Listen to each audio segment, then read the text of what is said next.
절망스러운 상황에서 하나님의 은혜를 구했습니다. 하나님의 은혜는 나오미와 룻이 기대했던 것보다 훨씬 더 크고 원대했습니다. 하나님은 만남의 축복을 통해서 근본적인 삶의 환경을 바꿔 주셨습니다. 하나님은 우리가 스스로 해결할 수 없는 상황에 놓인 것을 아시게 되면 우리가 생각하지 못했던 어떤 계기, 만남, 어떤 상황을 통해서 우리에게 놀라운 은혜를 베푸신다는 것입니다. 하나님은 나오미와 룻의 명예도 회복시켜 주셨어요. 명예 회복이라고 하는 것은 사람의 방식으로 하게 되면 잘 되지 않는 것이 명예 회복입니다. 잘 해야 체면치레 정도밖에 되지 못합니다. 그러나 룻에서 우리에게 주신 귀한 말씀이 있습니다. 하나님이 명예를 직접 회복시켜 주시면 모든 사람이 진심으로 존경하고 따른다는 것을 룻기를 통해서 하나님은 보여주고 계십니다. 사실 이삭을 주어서 이 가라지를 주어서 하루하루를 근근히 살아가는 사람에게 명예회복이라고 하는 것은 과분한 것일 수도 있습니다. 그러나 하나님은요, 사랑하는 자녀가 명예가 실추된 상태로 살아가는 것을 좋아하지 않으세요. 우리가 억울하고 수치스러운 일을 경험할 때가 있습니다. 그러나 하나님은 반드시 회복시켜 주신다는 것을 믿으시기 바랍니다. 다만 조건이 하나 있습니다. 모든 것을 믿음으로 하나님께 맡기고 자신이 해야 할 일을 집중해서 해야 한다는 것입니다. 룻기를 보면 하나님은 늘 우리가 바라는 은혜보다 더 큰 은혜와 축복을 계획하고 계시다는 것을 말해주고 있습니다. 지금 이 순간에도 하나님은 우리를 향한 은혜를 진행 중에 계시고 또 이뤄가고 있음을 기억하시기 바랍니다. 기도의 마지막 날인 오늘은 나오미와 룻이 어떤 모습, 어떤 마음을 가지고 있었기에 하나님의 은혜를 움직일 수 있었을까를 나누고자 합니다. 땅에 흉년이 들어서 어려움을 겪게 되었을 때 가족들의 이 비극은요, 가장의 그릇된 판단과 결정에 의해서 시작됩니다. 엘리멜렉은 하나님 앞에 나아가 삶의 어려움을 두고 씨름하고 하나님 은혜 가운데서 답을 찾고자 하지 않았습니다. 세상의 방식으로 해결하기 위해서 엘리멜렉은 가족들을 데리고 모압으로 떠났다는 사실입니다. 하나님의 울타리를 벗어난 것이죠. 엘리멜렉과 두 아들은 모두 모압 땅에서 죽었습니다. 나오미와 며느리들은 절망적인 상황에 놓였습니다. 이 같은 절망과 고난의 상황에서 벗어나기 위한 나오미의 첫 번째 행동이 1장 6절에서 나옵니다. 6절 말씀을 보시면 그 여인이 모압 지방에서 여호와께서 자기 백성을 돌보시사 그들에게 양식을 주셨다 함을 듣고 이에 두 며느리와 함께 일어나 모압 지방에서 돌아오려 하여. 나오미는 하나님의 소식을 들었습니다. 하나님께서 자기 백성에게 은혜를 베푸셨다는 그 소식을 들었습니다. 나오미는 동시에 과거에 하나님께서 자신의 가정에 베푸셨던 은혜가 기억났을 것입니다. 또한 하나님은 곤경에 처한 자기 백성에게 반드시 은혜를 베푸시는 분이었음을 또한 기억했을 것입니다. 나오미는 곧바로 하나님의 품으로 돌아가기로 결심하고 행동으로 옮겼습니다. 하나님께서 고향을 회복시키셨다는 소식은 나오미의 마음 속에 아마 이런 음성을 들려주지 않으셨을까 생각해 봅니다. 나오미야, 고향이 이렇게 회복되었는데 지금 여기서 왜 지체하고 있느냐? 나는 네가 돌아오기를 원한다. 라는 하나님의 그 음성이 나오미의 마음을 울렸을 것입니다. 우리는 사실 이 상황을 보면서 소식을 듣고 그것을 느끼고 결단하잖아요. 우리는 인생 속에서 하나님께서 우리의 마음에 네가 왜 말씀으로 살아가야 하는데 왜 지체하고 있느냐, 왜 머뭇거리고 있느냐는 음성, 우린 너무 많이 듣고 사는 것은 아닌가, 그런 생각을 해보게 됩니다. 우리 속담에 호랑이 굴에 들어가도 정신만 차리면 산다는 그런 말이 있습니다. 아무리 곤경에 있어도 영적으로 살아있으면 우리는 하나님의 메시지를 느낄 수가 있습니다. 그런데 기독교인이라고 하면 무조건 하나님의 음성을 듣는 것, 그 메시지를 느끼는 것은 아닙니다. 방금 속담에서 말씀드린 것처럼 영이 살아 있어야 하나님의 메시지를, 나를 향한 그 계획과 음성을 느낄 수가 있는 것입니다.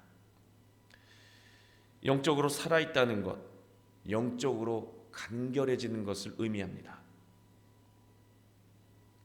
우리가 마음이 복잡하면 내면에서 너무나 많은 음성들이 울려 퍼져서 나를 향한 하나님의 음성이 잘 들리지가 않는다는 사실입니다.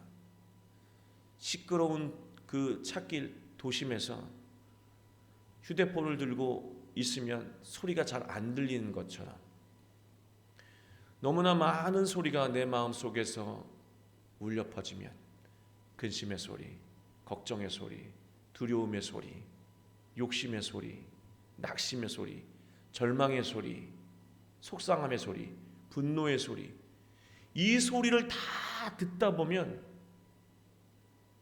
정작 들어야 되는 하나님, 나를 향한 하나님의 음성은 잘 듣지 못한다는 말씀입니다. 영적으로 죽게 되는 것이죠. 영적으로 살아있다라고 하는 것, 내 갈 길을 인도하시는 하나님의 음성을 들을 수 있는 길은 영적으로 간결해지는 것입니다. 우리가 지난주에 말씀드린 것처럼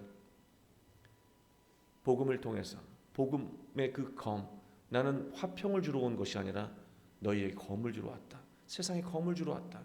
바로 복음이라고 하는 것은 우리가 행복하게 살지 못하는, 하나님 뜻대로 살지 못하게 하는 수많은 마음들을 바로 복음, 그 복음으로 끊어내게 하기 위해서 오셨다라고 예수님이 말씀하셨다고 우리는 기억합니다. 우리가 영적으로 살아있는 것, 내가 들어야 될 음성을 들을 수 있는 길은요, 내 안에 있는 그릇된 모든 음성들을 다 끊어내고 비워내는 것입니다.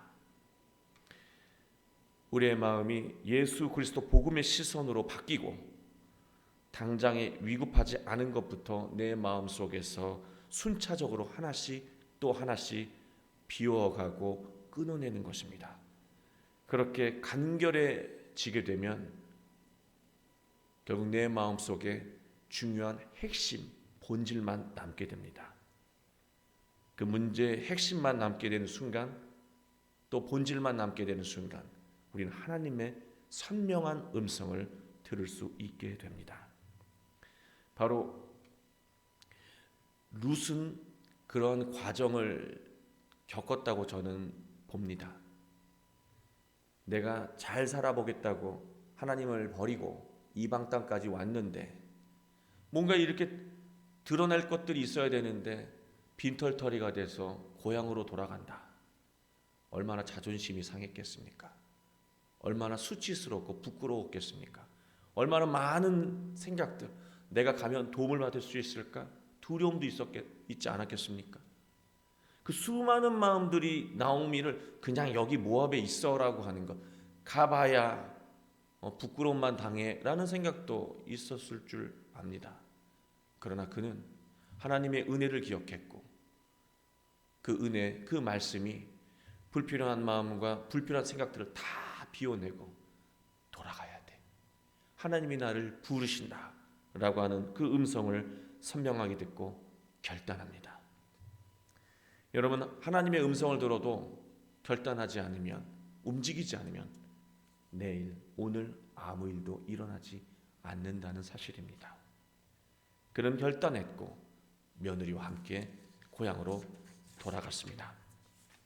신명기 30장 2절에서 3절을 보면 이런 말씀이 나옵니다. 너와 내 자손이 내 하나님 여호와께로 돌아와 내가 오늘 내게 명령한 것을 온전히 따라 마음을 다하고 뜻을 다하여 여호와의 말씀을 청종하면, 듣고 따르면 내 하나님 여호와께서 마음을 돌이키시고 너를 긍휼히 여기사 포로에서 돌아오게 하시되 내 하나님 여호와께서 흩으신 그 모든 백성 중에서 너를 모으시리라. 청종, 말 그대로 듣고 따르는 것입니다. 우리는 듣기는 하되 따르지는 못할 때도 있다는 사실입니다. 청종이 그래서 중요한 것입니다. 결국 듣기는 듣되 수많은 좋은 하나님의 말씀은 듣되 종이 이루어지지 않아 우리의 삶이 변화되지 않고 있다라고 하는 것. 우리는 결단해야 합니다. 하나님의 말씀에 순종해야 한다는 것입니다. 그래야 지금까지 지체되었던 우리를 향한 하나님의 축복의 시간이 다시 움직인다는 말씀입니다. 영적으로 살아있던 나오미, 마음에 불필요한 것을 다 걷어내고 선명하게 하나님의 말씀을 듣고 결단한 그 나오미, 그 가정에 다시 축복이 시작됩니다. 반면에 룻의 경우 축복받게 된 이유가 분명하게 나오고 있습니다. 8절에 나오미는 돌아가기 전에 두 며느리를 친정으로 돌려보내며 여호와께서 며느리들을 선대하기를 축복합니다. 하나님께서 며느리를 헤세드, 선대한다라고 말은 이 말은 헤세드라고 하는 말인데요. 불쌍히 여기며 사랑하는 거예요. 애틋하게 사랑하는 것이 바로 헤세드입니다. 나오미 혼자만 고향으로 돌아가겠다라고 이야기합니다. 큰 며느리도 어머니를 떠나지 않겠다고 말하지만 어머니의 간곡한 말을 듣고 큰 며느리는 시어머니의 말씀대로 떠납니다. 그러나 룻은 어머니를 두고 떠날 수가 없었습니다. 왜냐하면 어머니가 얼마나 늙어 약해졌겠습니까? 그 불쌍한 어머니를 두고 혼자 고향으로 돌아갈 수는 없는 일이었습니다. 그는 어머니와 함께하기로 결정하고 결단합니다. 그리고 어머니와 함께 어머니의 고향으로 가게 되죠. 여기서 바로 우리가 놓치지 말아야 할 것, 룻의 성품이었다라고 하는 것입니다. 바로 세상을 불쌍히 여기고 또 안타깝게 여기며 사랑했던 하나님의 마음, 예수님의 마음을 꼭 닮은 자가 바로 룻이었다라고 하는 거예요. 예수님의 이 귀하고 복된 성품이 하나님에게서 주어진 것이기도 하지만 그것은 바로 룻이라고 하는 이 조상으로부터 물려받은 영적인 사랑의 DNA가 아니겠습니까? 2장 10절을 보면 룻은 자신에게 무조건 선대하는 보아스에게 물어요. 무엇 때문에 저에게 이렇게 잘해주시는 겁니까? 라고 저를 이렇게 헤세드 하시는 겁니까? 라고 묻습니다. 그때 보아스가 대답합니다. 2장 11절을 보면 네가 내 어머니에게 선대하는 마음을 보고 내가 감동했다라고 하는 거예요. 여러분, 하나님이 은혜를 베풀고자 작심하시니까 그냥 하는 것 없이 저절로 막 은혜가 넘쳐라고 하는 것이 아니었습니다. 보아스가 이미 감동을 받은 거예요. 룻의 그 선한 마음을 보고 감동받은 거예요. 하나님은 그냥 사람을 붙이는 게 아니라 그에게 감동받을 만한 사람을 붙인다는 거죠.